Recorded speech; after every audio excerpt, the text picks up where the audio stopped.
ഒരുത്തൻ ദൈവത്തെ സ്നേഹിക്കുന്നുവെങ്കിലും അവനെ ദൈവം അറിഞ്ഞിരിക്കുന്നു. വിശ്വാസികളായ നമുക്കെല്ലാവർക്കും ദൈവത്തെക്കുറിച്ച് ദൈവവചനത്തിലൂടെ അല്പമെങ്കിലും അറിവുണ്ട്. ദൈവത്തെക്കുറിച്ചുള്ള അറിവും ദൈവത്തെ സ്നേഹിക്കുന്നതും തമ്മിൽ വ്യത്യാസമുണ്ട്. നാം ദൈവത്തെ സ്നേഹിക്കുന്നുണ്ടോ ഇല്ലയോ എന്നും ദൈവം നമ്മെ പരീക്ഷിച്ച് തെളിയിക്കും.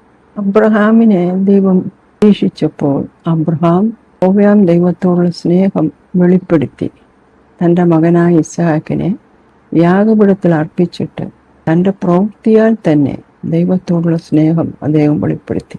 അബ്രഹാമിന് ദൈവത്തോട് സ്നേഹമുണ്ടെന്ന് ദൈവത്തിന് അറിയാം. ദൈവം പരീക്ഷിക്കുമ്പോൾ അബ്രഹാം ദൈവത്തെ അനുസരിക്കുമെന്നുള്ള വിശ്വാസം ദൈവത്തിനുണ്ടായിരുന്നു. അതുകൊണ്ട് തന്നെ എക്കാലത്തും ദൈവത്തെ സ്നേഹിക്കുന്നവർക്ക് സകലതും നന്മയ്ക്കായി വ്യാപരിക്കും. നാം ഏതെല്ലാം ശോധനയിൽ കൂടി കടന്നു പോയാലും ദൈവത്തിൻ്റെ കരം നമുക്ക് അനുകൂലമായി സകലതും നന്മയ്ക്കായി കൊണ്ടുവരും. അതെ, യേശുക്രിസ്തു ഇന്നലെ ഇന്നും എന്നേക്കും അനന്യം തന്നെ. നമുക്ക് നമ്മുടെ കർത്താവിനെ വിശ്വസിക്കാം, കർത്താവിനെ അളവുകൂടാതെ സ്നേഹിക്കാം.